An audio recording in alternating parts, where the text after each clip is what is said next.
It wasn't a crime to build a fast motorcycle. But what happens when a machine becomes too fast for the system itself? In the late 1990s, a motorcycle emerged that didn't just challenge the limits of engineering, it challenged the limits of control. It wasn't a prototype, it wasn't a race-only machine. It was something anyone could buy, and it could outrun almost anything on the road.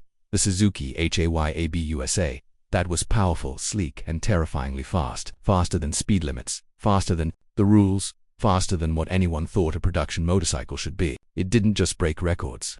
It broke the comfort zone of regulators, lawmakers, and the media. Headlines warned of a two-wheeled monster.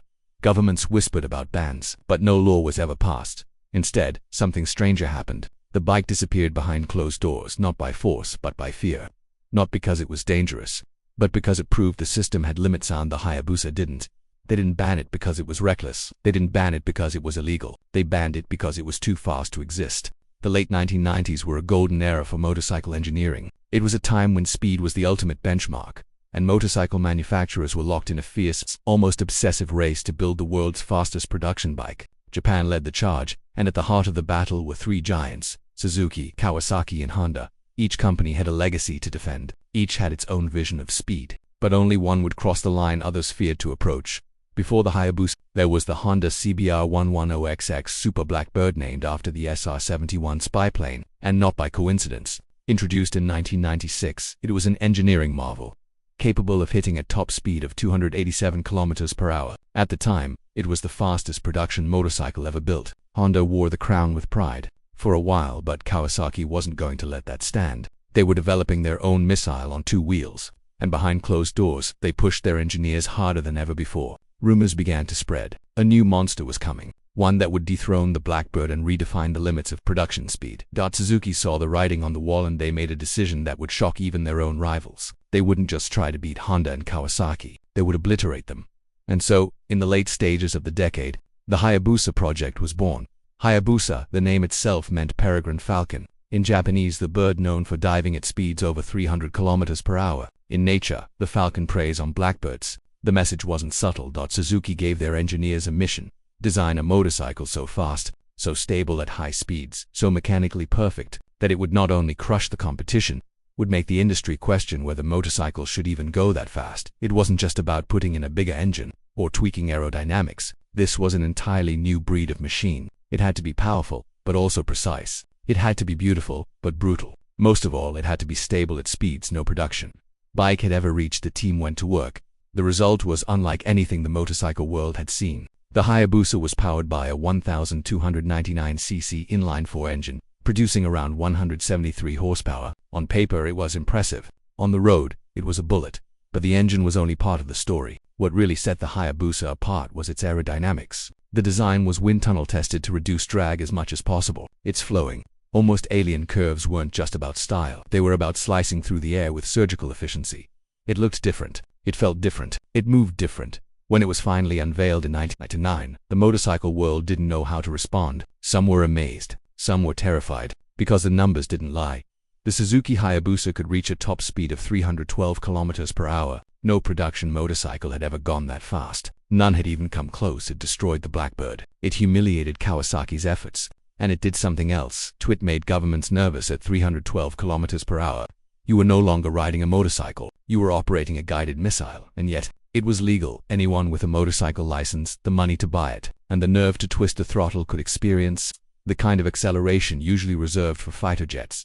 The press took notice. Headlines ranged from admiration to alarm. The fastest bike on Earth. Speed demon. Death machine. But for motorcycle enthusiasts, it was something else. It was freedom. That it was a symbol that machines could still push beyond the limits society set for them. That engineering wasn't done yet. That faster was still possible. But this new level of speed didn't just spark excitement. It sparked fear. And it reignited a rivalry that had been simmering under the surface. Kawasaki, stunned by the Hayabusa's dominance, refused to be left behind. The following year, they released the ZX-12R, a vicious machine designed to take back the title. It was fast, yes, but the Hayabusa had already redefined the benchmark. And just as the battle was heating up, something unexpected happened. Governments started paying attention, not just to the bikes, but to the idea of how fast was too fast. The Hayabusa hadn't broken any laws. It hadn't caused a wave of accidents. But it had exposed a weakness in the system. There were no regulations limiting top speeds on production motorcycles. No real oversight. And now, Manufacturers were pushing past 300 kilometers per hour without hesitation.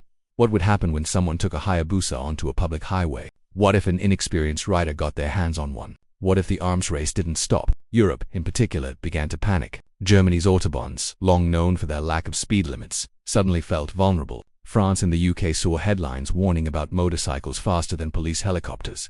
Public pressure began to mount. The speed war had become more than a rivalry. It had become a political liability, and the manufacturers saw what was coming. They knew that if they kept pushing, if they kept chasing higher numbers, it wouldn't be long before governments stepped in, not just with words, but with laws. So they met quietly, privately. The competitors who had once fought to outdo each other came together in secret, and what they did next would change the future of high-speed motorcycles forever. When Suzuki released the Hayabusa in 1999, the motorcycle world changed. The numbers were shocking: 0 to 100 in under 3 seconds, a top speed of over 300 kilometers per hour, and it was completely legal to buy, own, and ride on public roads. That wasn't just a motorcycle, it was a statement, an engineering rebellion, and it didn't take long for that rebellion to ripple beyond the world of riders. At first, the media celebrated the Hayabusa. Headlines praised its performance, its design, its technology. Motorcycle magazines featured it on their covers for months. Riders lined up to get one. Online forums exploded with speed test videos and top speed runs. But outside that community, the reaction was very different. Soon, news outlets outside the motorcycle world began to pick up the story. But they weren't talking about engineering. They were talking about danger. Headlines started to shift. The death machine you can buy at a dealership. Too fast for the streets. Motorcycle hits 300 km/h. Is this even legal? And beneath those headlines, something else was built. Not just of accidents or crashes. Fear of what it meant to have a machine like this available to the public. A machine that could outrun police, ignore speed limits, and leave traffic enforcement helpless. Governments weren't ready for the Hayabusa, and neither was the public. In France, lawmakers called for immediate regulation. News anchors openly asked whether these bikes were designed to encourage crime. The phrase "rolling weapon" began to appear in editorials. In Germany, where the Autobahn famously has no general speed limit, politicians started questioning whether that freedom still made sense in an era of 300 km/h motorcycles.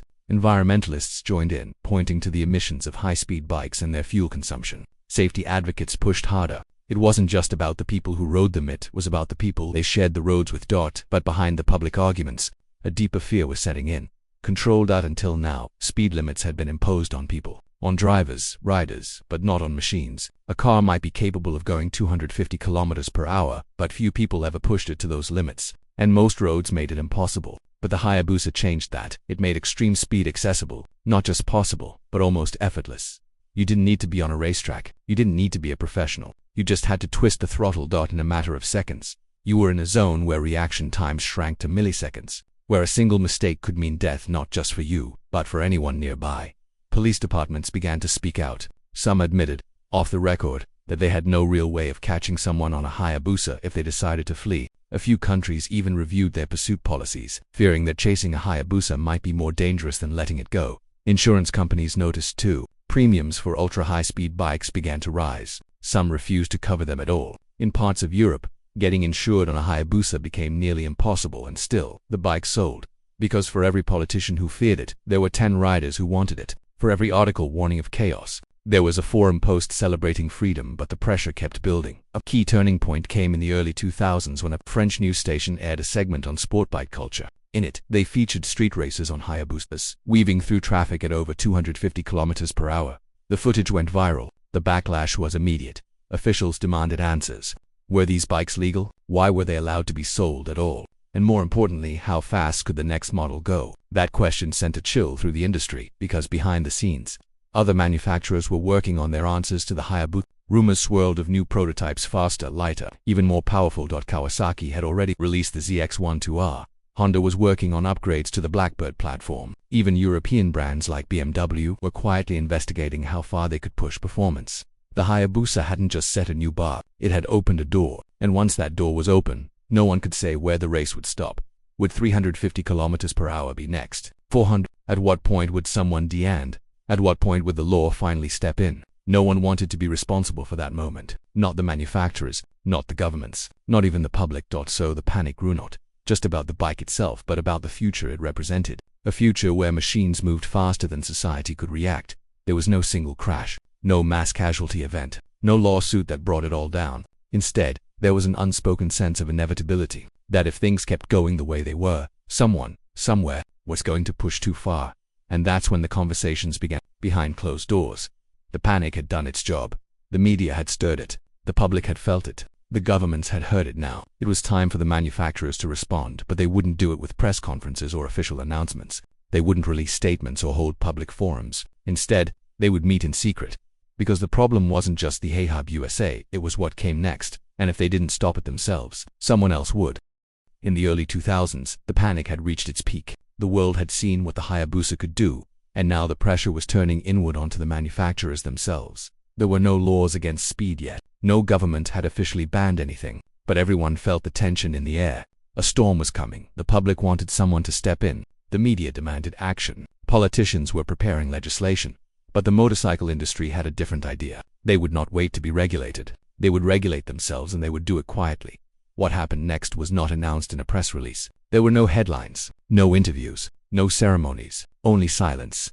Representatives from Suzuki, Kawasaki, Honda, and even European manufacturers like BMW and Ducati began to talk informally at first. Phone calls, off-the-record conversations, side meetings at trade shows. The message was always the same: if we don't stop this ourselves, someone else will, because after the Hayabusa, everyone had begun building their own version of it. Prototypes were already being tested that could exceed 320, even 330 kilometers per hour. In another year, someone was going to break 350. It wasn't a question of engineering anymore. That was the easy part. The hard part was answering why. Why did a street-legal machine need to go that fast? What was the purpose? The answer was always the same. There wasn't one. Not anymore. So, in private, the manufacturers came to a decision, an agreement, unofficial, unwritten, based on trust, not contracts. From that moment forward, no production motorcycle would be allowed to exceed a top speed of 299 kilometers per hour. Not because of law, not because of physics, but because of fear. This secret understanding became known in motorcycle circles as the gentleman's agreement, and it was exactly that, an agreement between gentlemen. No signatures, no legal enforcement, just a shared knowledge that the speed war had to end. It wasn't binding. Any company could walk away at any time, but none did, because everyone knew what was at stake. They weren't just preserving safety, they were preserving freedom if they allowed governments to step in. The restrictions wouldn't stop at speed, emissions, horsepower, weight, electronics, design. Everything could come under control, but if they agreed to stop the race here, at 299, maybe they could keep the rest. So the agreement held. Quietly, powerfully.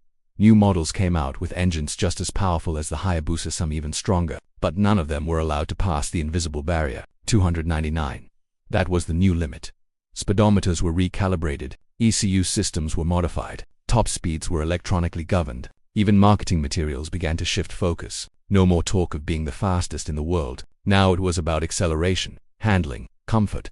The Hayabusa remained on sale, but with a limiter. The same was true for the Kawasaki ZX-12R. The dream machines were still out there, but their wings had been clipped. Many riders didn't even notice. Others knew, but didn't care. For most, 299 kilometers per hour was already far beyond what they would ever attempt. But the hardcore enthusiasts noticed. The speed testers, the top speed warriors, the underground racers, they noticed.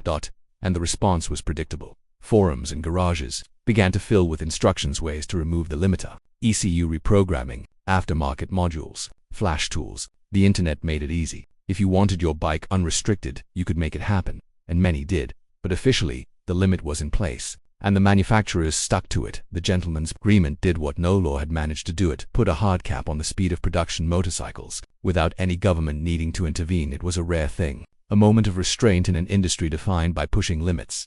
But it was also a silent acknowledgement of fear, because at some level, the engineers, the designers, the executives, they all knew they had gone too far. The Hayabusa had proven what was possible, but it had also proven what was dangerous. And the speed war wasn't just a contest between machines. It was a contest between values: freedom versus responsibility, innovation versus control, progress versus restraint. And this time, restraint. It was the only way to protect the future. Even today, the exact terms of the gentleman's agreement remain unofficial. No one has published it. No company has formally confirmed it. But every serious rider knows it exists, and every bike released after the year 2000 has quietly obeyed it. But there was always one exception: the original 1999 Suzuki Hayabusa, the one that came before the panic, before the pressure, before the fear. The only production motorcycle ever released without limits, without compromise, without apology. A machine that didn't care what the system could handle, only what it could become. Time passed, the headlines faded, the fear quieted down. New models came, new trends rose. But the legend of the Hayabusa never disappeared because this was never just about speed. It was about what that speed represented. The 1999 Suzuki Hayabusa wasn't just a fast motorcycle. It was a cultural moment, a mechanical revolution, a machine that defied not only its rivals, but the limits of its own era. Even after the gentleman's agreement took hold and top speeds were limited, the Hayabusa remained in production. Its silhouette changed over the years. The technology improved, the electronics evolved, but the soul stayed the same. It was still the bird of prey, still the falcon that hunted blackbirds, still the one that had gone to Faran lived to tell the story. For many riders, owning a Hayabusa became more than a purchase. It became a statement. It wasn't about going 300 kilometers per hour every day. Most never even came close, but knowing that you could, that the bike was capable of it. That was the point. It became a symbol of freedom, of power, of rebellion. The Hayabusa showed up in music videos, video games, anime, and movies. It became part of street racing legends and urban myths. People told stories about outrunning helicopters, about disappearing on long desert highways, about challenging physics itself. Sometimes, the stories were exaggerated. Sometimes they weren't, because the truth was already unbelievable enough. Even after 2 decades, no motorcycle has fully stepped out of its shadow. Manufacturers have created faster machines on paper, more advanced machines, more powerful ones. But none have had the cultural impact of the Hayabusa. It wasn't just a bike. It was the bike. The standard. The one every kid drew in their notebook. The one every street racer wanted. The one every old-school rider respected even if they never rode one. In 2008, a second generation of Hayabusa was released. It was refined, smarter, stronger, but limited to 299, the original. It remained unique. Then, in 2021, Suzuki released the third generation, a modern masterpiece, packed with technology, rider aids, electronics, and safety systems. It was fast, but it was no longer chasing records. It was chasing perfection. And yet, deep down, the legend of the first Hayabusa continued to live on, because that one wasn't perfect. It wasn't refined. It was raw, brutal, aimed. It was Suzuki saying, let's see how far we can go, and not worrying about the consequences. That spirit can't be replicated. You can build something faster. You can build something safer, but you can't build something legendary on purpose. The Hayabusa became legendary because it wasn't trying to be. It just was. And it still is. To this day, thousands of original Hayabusas are still on the road, still riding, still terrifying people at stoplights, still whispering to their riders, what if you just kept going? And for the people who know, who've felt the weight of the machine between their legs, who've heard the engine scream past 10,000 RPM, who've glanced at the speedometer and felt both fear and joy at the same time, it's not just a motorcycle, it's a memory, a milestone, a myth on 2 wheels. The Hayabusa didn't just change motorcycles, it changed what we thought motorcycles were allowed to be: a mechanical outlaw, a feathered missile, a machine so fast, they had to stop the future to keep up with it. And even now, decades later, it still flies, because legends don't slow down, they just disappear into the horizon. And if you made it this far, you're probably someone who loves machines, stories, or the thrill of something just a little too powerful. If this video gave you something to think about, or just made your inner speed demon smile, do us a favor, hit the like button so more people see it. Subscribe for more high-quality story-driven content like this. And tell us in the comments what's the one machine you think should never be forgotten. Thanks for watching, we'll see you in the next one.